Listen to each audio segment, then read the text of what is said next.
This afternoon, we have been notified by DSP Jude Pereira that our client has been summoned to IPKKL tomorrow at 2. This announcement contravenes the agreement we have already made to present our client for his statement on Thursday at 2 p.m. at IPKKL. Federal CID Chief Muhammad Bakri Zinin has stated that failure to comply with this sudden change may precipitate the arrest of our client.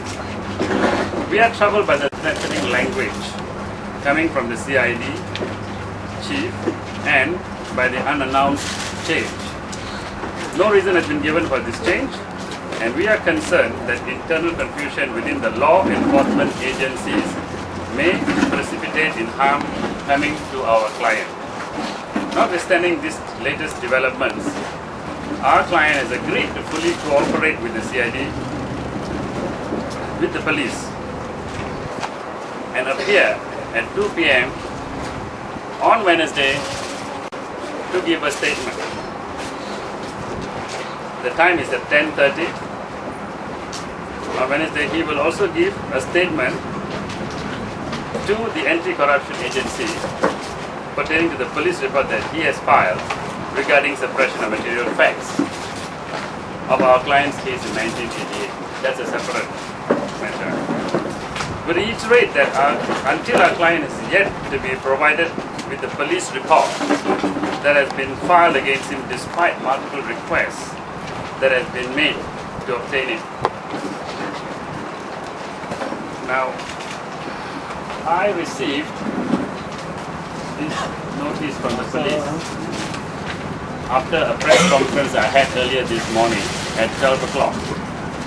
And I'm sure some of the ladies and gentlemen here would have attended it. And that was the story where I was asked by DSP Jude yesterday at 7:10 to produce my client, Anwar Ibrahim, on the 17th, that is Thursday at 2. However, while I was having the press conference, there was a call from the police, from the same officer, saying that his orders are that I produce Dato' Sri Anwar tomorrow, meaning one day ahead. And he didn't give any reasons for such a change, and he said that a warrant of arrest is or has been issued. And thereafter I received this fax from his office. I'm sure ladies and gentlemen will have copies, which states, dimaklumkan bahawa anak guam tuan bernama Dato' Sri Anwar bin Ibrahim dikendaki hadir di Ibu Pejabat Kontingen Polis Kuala Lumpur pada 16 Julai jam 2 petang dan terus berjumpa dengan pegawai penyiasat DSP Jude Pereira bagi membantu siasatan. The language is a bit confusing because it says membantu siasatan. Then the third paragraph says, untuk makluman, for your information, a warrant of arrest, warrant tangkap ke atas anak jam tuan telah dikeluarkan. Now it is quite confusing because is this warrant of arrest issued because he didn't show up? But it can't be because in law it wasn't served on him. Or is it because the offense is a non-seizable offense which doesn't require a warrant of arrest, but normally the police or the investigating agencies would, on the safe side, apply for a warrant for the arrest on the charge, not for non-appearance. So this is a bit confusing. And I just made a call to DSP Jude and asked him, can you please confirm, is my client going to be a witness tomorrow or what? And his answer was, he is a suspect. And I asked him further, will he be arrested? He says, he may be arrested. That's exactly what he quoted, and I can't say any more. I'll just quote exactly what he said.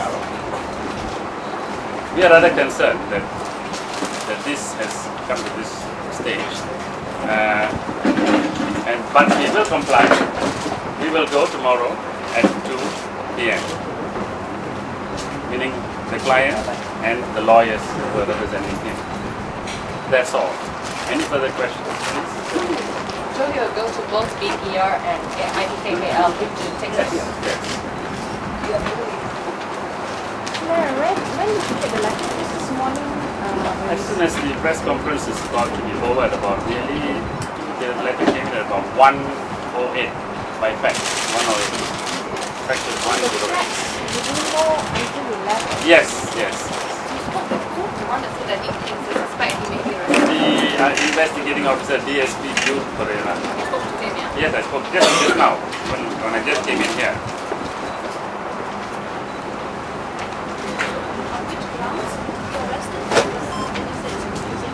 Yeah, this is confusing, but when I called him, he says he's a suspect. So if he's a suspect, and he also said that he may be arrested, so I believe it cannot be to do with non-appearance, because non-appearance is not really an issue here, because they did not serve it on Anwar. Therefore, I believe it cannot be a case of them going to a magistrate, because the magistrate will ask, can you show me your proof of service?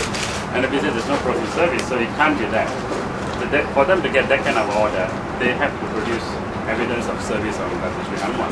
So I doubt that's the situation here. And furthermore, we have cooperated. There's no reason to issue a warrant of arrest for that purpose, for non-coming. But they are entitled, as was in law, which they are, to apply for a warrant of arrest rather than just arrest a person, because this offence is a non-seizable offence, meaning, it's a seizable offence. They can arrest without warrant. Without warrant, they can. So it's seizable. I'm sorry if I said it was not. It's seizable offence. But sometimes the police will apply for a warrant, even if it's seizable. So I don't know what exactly it is. Next, in respect of the CID director's statement he made, that he was not notified, that he said he didn't receive my letter sent on Sunday after the police came to the house here at about 12 o'clock to serve the order under 111, where the children refused to accept it. He said he didn't receive my letter. I have given to the press this morning the fax confirmation confirming that this letter to him at about 5 p.m. on Sunday was faxed to him. And from the tone of his voice, it's a bit disconcerting that he seems to be taking this quite personally. I think this is clearly, if the police are to act professionally, like what we are going to do, we hope that there will be no personal kind of a feeling towards this whole arrest or charge or even investigation. As nobody is saying that we are not going to cooperate, and there's no need to be personal. From the press statement as well as from the TV reports we saw yesterday, it appears very personal, and we hope he will not, and he will act professionally. You said 5 p.m. fax to him, is it on Sunday or Sunday, which he claimed that he didn't receive. When was the agreement made for Thursday 2 p.m.? Yesterday at 7:10. It's 7:10 yesterday. 7:10 that you told. He called me.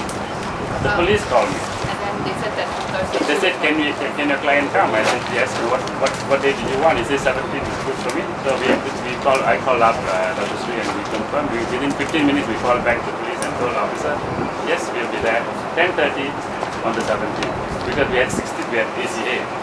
This is why we agreed on 7:10. And that was also proposed date anyway, and we agreed.